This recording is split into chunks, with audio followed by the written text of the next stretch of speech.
أعود مباشرة إلى القاهرة وتطورات الوضع هناك. معي من القاهرة الأستاذ عصام الشريف المنسق العام للجبهة الحرة للتغيير السلمي. أستاذ عصام، غدا مليونية جديدة لإسقاط الإعلان الدستوري، أكدتم مشاركتكم فيها، كيف سيؤثر التصويت على الدستور الجديد على مجريات الأمور غدا؟ اولا نحن موجودون في ميدان التحرير، لم نغادر ميدان التحرير ونستمر في ميدان التحرير. هناك مليونية يوم الجمعة ومليونية يوم السبت في القاهرة وفي المحافظات للمطالبة بإسقاط هذا الإعلان الدستوري ورفض فكرة سلق الدستور التي تقوم بها جماعة الإخوان المسلمين. نرى أن جماعة الإخوان المسلمين تقوم الآن بأكبر عملية نصب واحتيال سياسي في تاريخ مصر، عندما نرى أن محكمة النقد وهي أعلى محكمة في البلاد تعلن تعليق جلساتها، ومحكمة الاستئناف كذلك، ومعظم المحاكم الابتدائية تعلق. هناك فجوة ما بين القضاة وما بين مؤسسة الرئاسة، هناك فجوة ما بين نقابة المحامين ونقابة الصحفيين وكل فئات المجتمع المختلفة، بينها فجوة بينها وبين مؤسسة الرئاسة. فعلى الرئيس أن ينحاز إلى الجماهير المصرية وأن يحقق مطالب الثورة التي أتى من أجل تحقيقها، وادعى أنه مرشح الثورة. السيد محمد مرسي الآن يستبد بالحكم ويريد الهيمنة على كل سلطات الدولة في إقصاء واضح لكل التيارات السياسية، وفي ظل ضوء أخضر من الإدارة الأمريكية التي طول الوقت تقف عائق أمام الديمقراطية في القاهرة وفي غيرها من العواصم العربية، ونرى أنها هي العائق الوحيد أمام الثورات ربيع العربي. هذا واضح. الجبهة الحرة للتغيير كانت أول المؤكدين أن زيارة كلينتون إلى القاهرة أعطت الضوء الأخضر للمضي قدما بالإعلان الدستوري. ما تقييمك لأثر تلك التصريحات على الاشتباكات المتجددة عند السفارة الأمريكية؟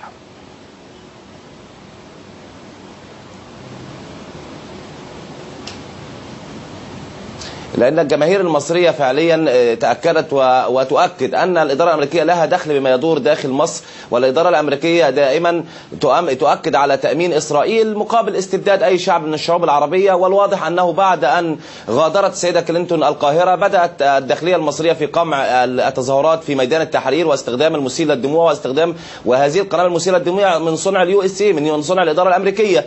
فهناك تورط مباشر فيما يدور داخل مصر من الإدارة الأمريكية، ومن الواضح أنهم اختاروا السيد محمد مرسي ليكون بديلا للمخلوع مبارك، وأن يكون حليفا استراتيجيا لهم من أجل تحقيق أهدافهم في الشرق الأوسط.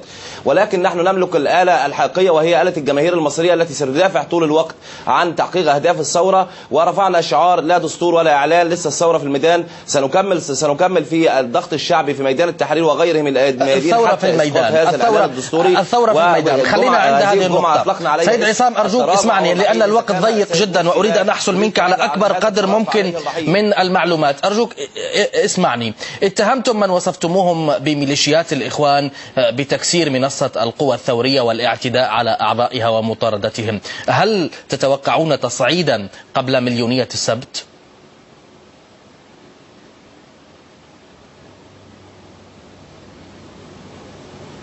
عندما تعتزم جماعة الإخوان المسلمين والتيار السلفي النزول إلى ميدان التحرير فهو صدام مباشر. نعم. وهو إرهاب للمعتصمين في ميدان التحرير، وهم يريدون إرهاب المعتصمين ويريدون أن يعتدوا على المعتصمين. عندما يعلمون أن هناك معتصمين داخل الميدان ويصرون على الدخول يوم السبت في مليونية في ميدان التحرير، فهو صدام مباشر من قبل جماعة الإخوان مع المتظاهرين داخل ميدان التحرير. منذ أن بدأت الثورة ومعروف للجميع أن التحرير ملك للمعارضة، وميدان العباسية وغيره من الميادين ملك لكل للسلطة وأنصار السلطة. فإذا كان الرئيس مرسي يرى ذلك ولم يمنع نزول جماعة الإخوان إلى ميدان التحرير، فنحن نحمله المسؤولية السياسية والجنائية عن أي اشتباكات ستتم في ميدان التحرير، لأننا نتظاهر سلميا منذ أيام، ولكن عندما يأتي علينا معتدي فلا بد أن نرد عليه. يعني هناك تصريحات عدة لأعضاء الحرية والعدالة عن مظاهرات السبت أنها ستكشف مفاجأة عن السبب وراء الإعلان الدستوري، وأنها يوم عزل أنصار النظام السابق. ما تعليقك على ذلك؟